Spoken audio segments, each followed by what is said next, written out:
हमारे साथ में रजनीश कुमार जी हैं जो पिछले कुछ सालों से इस व्यवसाय से जुड़े हैं। बीटेक किया, उसके बाद मछली पालन के काम में आए, लेकिन आज इनकी पहचान पूरे देश में एक सफल मत्स्य पालक के रूप में की जाती है। तो उन्हीं से जानते हैं मछली पालन से जुड़ी इन बारीकियों के बारे में। रजनीश जी, बहुत बहुत स्वागत आपका हमारे साथ में। सर नमस्कार। रजनीश जी, ये बताएं कि अगर क्योंकि आप तो इंजीनियरिंग की, उसके बाद कई जगह नौकरी की और फिर मछली पालन में आए, तो फर्स्ट हैंड एक एक्सपीरियंस जो होता है, हर चीज़ को आपने देखा है। तो हमारे इस समय जो दर्शक आपको सुन रहे हैं उन्हें बताएं कि अगर वो मछली पालन शुरू करना चाहते हैं तो सबसे पहला स्टेप उसका क्या होता है? सर मैं जो भी, चाहे वो कोई किसान है या एंटरप्रेन्योर है या कोई उद्यमी नज़र से देख रहा है या कोई किसान की नज़र से देख रहा है, मैं सबसे पहले उसको ये बताना चाहूँगा कि पूरे मछली पालन में 5 चीज़ों का बड़ा ध्यान है। जैसे कि मछली मतलब टेक्नोलॉजी या मछली पद्धति बोले या कहेंगे साइट सिलेक्शन, पहला पॉइंट। तो सबसे पहले बंदे को साइट सिलेक्शन अच्छा करना चाहिए। तो आपके साइट सिलेक्शन में आपकी सोयल और वाटर टेस्टिंग से हम स्टार्ट कर सकते हैं। जो भी बंदा मछली पालन करे वो सबसे पहले सोयल टेस्टिंग करे, वो रेतीली और पथरीली ना हो। और वो जो पानी चेक कराएगा अपना लैब में, तो वो डिसाइड करेगा कि वो स्वीट वाटर वाली मछली करेगा या खारे पानी वाली मछली करेगा। ये बेसिक्स थंब रूल या बेसिक पिलर्स हैं एक्वाकल्चर के। साइट सिलेक्शन आपका ऐसा होना चाहिए जहाँ पे इलेक्ट्रिसिटी अवेलेबल हो, आपके निवास के नज़दीक हो, मंडी नज़दीक हो, फ्लड ना आता हो, एक्सेसिबिलिटी हो।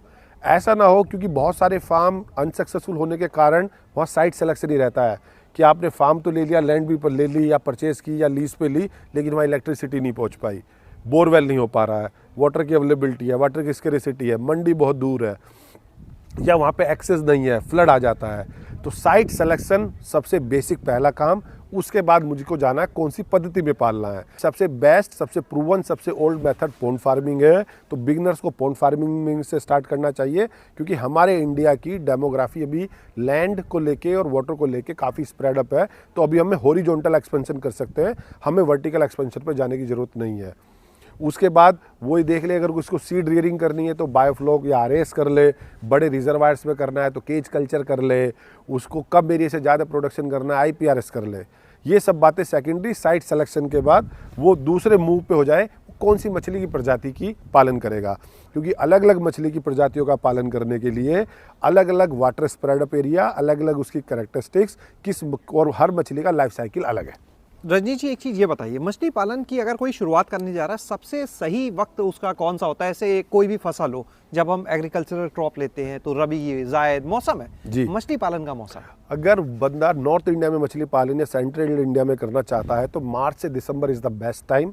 मार्च तक वो सीड स्टॉक करे अपना और दिसंबर में हार्वेस्ट का टारगेट रखे, क्योंकि मछलियों का नेचर कोल्ड ब्लडेड होता है तो ठंड में वो ना खाती है ना बढ़ती है। लेकिन अगर कोई कोस्टल एरिया में करना चाह रहा है या उड़ीसा में कर रहा है, कैलकाटा कर रहा है, आंध्रा कर रहा है, गुजरात कर रहा है, तो वो थ्रू आउट द ईयर कभी भी स्टार्ट करे और कभी भी अपना हार्वेस्ट कर ले। वहाँ मॉडरेट क्लाइमेट है और एंटायर 12 महीने आपके लिए कल्चर के लिए सुटेबल है।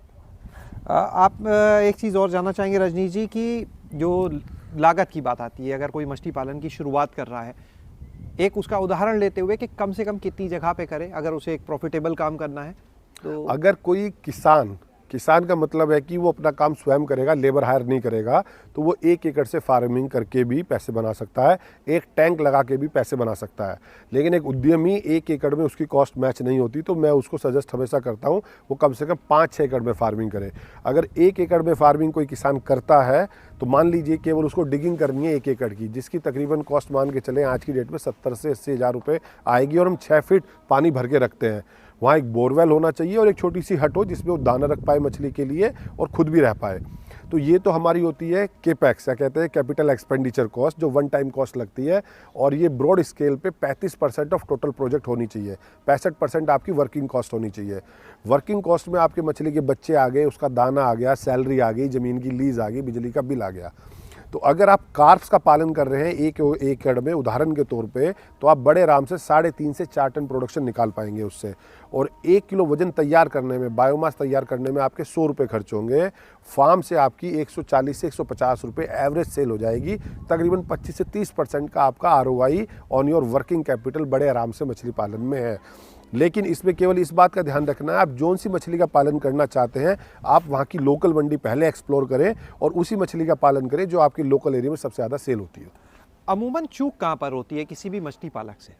मेजरली चूक उसकी फंड मैनेजमेंट पे ही होती है, क्योंकि वो क्या करता है कि उसकी सारी कॉस्ट एक्सपेंस तो अकड़ हो जाते हैं, लेकिन उसके पास फीड के पैसे नहीं बचते। और जो मछली है वो एक जब ग्रोथ करती है, क्योंकि वो लाइफ है, तो एक एज तक तो उसकी कॉस्ट ब्रेक होती है, जितनी उसकी लागत लगी उतने का उसका बायोमास। मछली को आप एक इक्विपमेंट समझ सकते हैं जिसे हम एक फॉर्मेट का प्रोटीन देते हैं और दूसरे फॉर्मेट के प्रोटीन में वो कन्वर्ट हो जाती है। तो एक एज के बाद ही वो आपको प्रॉफिट देना स्टार्ट होती है। अगर आपका फीड पहले पैसे खत्म हो गए तो आप दाना परचेज नहीं कर पाएंगे। तो हमें उतनी ही मछली पालनी चाहिए जितना मेरे पास फंड है। तो मुझे हमेशा इसकी रिवर्स इंजीनियरिंग करनी चाहिए कि जितने मेरे पास फंड है मैं उतने ही मछलियों का पालन करूँगा। रंजीत जी, मछली पालन जो करने जा रहे हैं उन्हें कोई और भी सुझाव आप अपनी तरफ से देना चाहेंगे?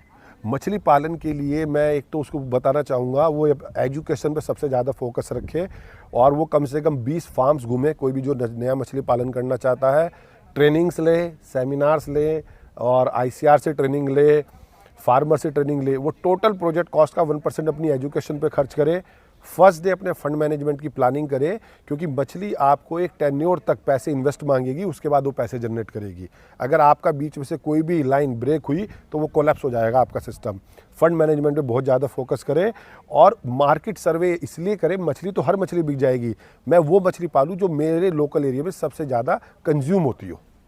बहुत बहुत शुक्रिया जानकारी देने के लिए। लेकिन एक चीज़ और आपसे कहना चाहेंगे, अगर जो लोग आपके इस वीडियो को देख रहे हैं इस बारे में और जानकारी लेना चाहते हैं, आपके यहाँ फार्म देखना चाहते हैं, तो कैसे संपर्क कर सकते हैं, ये आप ज़रूर एक बार बताएं। मेरा मोबाइल नंबर है 9910515234। PVR एक्वा मेरी वेबसाइट है, उसी के माध्यम से मेरे को रीच आउट कर सकते हैं।